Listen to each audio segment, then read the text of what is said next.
definitely something that will involve many sectors and is the future of many industries as well.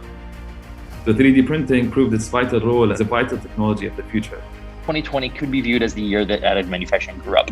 We have a sense of our actual value. The rest of the world, many other new vendors and suppliers have a sense of the value of 3D printing, particularly in medical and in industrial uses, manufacturing uses.